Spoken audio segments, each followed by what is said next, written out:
ભુજની દેના બેંકના કર્મચારીઓ પોતાની વિવિધ પડતર માંગણીઓને રજૂ કરવા માટે આજે પૂર્ણ દિવસ ધરણા પર ઉતર્યા હતા। ભુજની જનરલ હોસ્પિટલ સામે આવેલ દેના બેંકના પ્રાંગણમાં જ કર્મચારીઓએ પડતર માંગણીઓ પૂર્ણ કરવા ધરણા કાર્યક્રમ યોજ્યો હતો।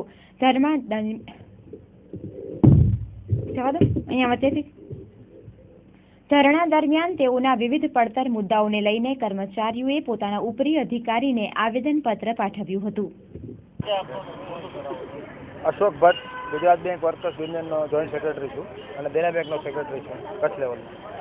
જે કર્મચારીઓને અન્યાય થાય છે એના વિરુદ્ધ અમારી આ ધરણાનો કાર્યક્રમ આપેલ છે।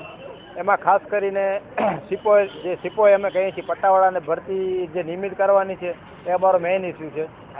બીજો ઇસ્યુ એનપીએ રિકવરીનો છે કે જે મોટા લોકો લોન લઈને ભરતા નથી અને જેના કારણે બેંકોની જે ફાઇનાન્શિયલ પોઝિશન છે એ નબળી પડતી ગયા છે। અત્યારે જેમ બેનરમાં લગાડેલ છે એમ 6 થી 7 માંગણીઓ છે ખાલી દેના બેંક પૂરતી, અને ત્યારબાદ દેના બેંક એક ડિસેમ્બરમાં એક હડતાળ પણ આપશે જો સંચાલક મંડળ દેના બેંકનું સંચાલક મંડળ જો અમારી ભરતી પ્રક્રિયા ઉપર જે રોક લગાવી બેઠી છે, પટ્ટાવાળાની ભરતી કર્યા પછી એને નિયમિત નથી કરતી અને બાયપાર્ટાઇટ સેટલમેન્ટ જે છે એનું ઉલ્લંઘન કરે છે, એ બધા જે મુદ્દાઓ ઉપર લઈને અમે આવનાર દિવસોમાં હડતાળ પર જવાના છીએ। 5 વર્ષ સુધી નોકરી કરે એને લમસમ પગાર આપવામાં આવે છે। એટલે અમારી ડિમાન્ડ એવી છે કે 5 વર્ષથી જે કર્મચારી તમારી સાથે આખો દિવસ રહીને તમારી હિફાજત કરે છે તો તમે એને શા માટે નોકરી માટે કાયમ ન કરો?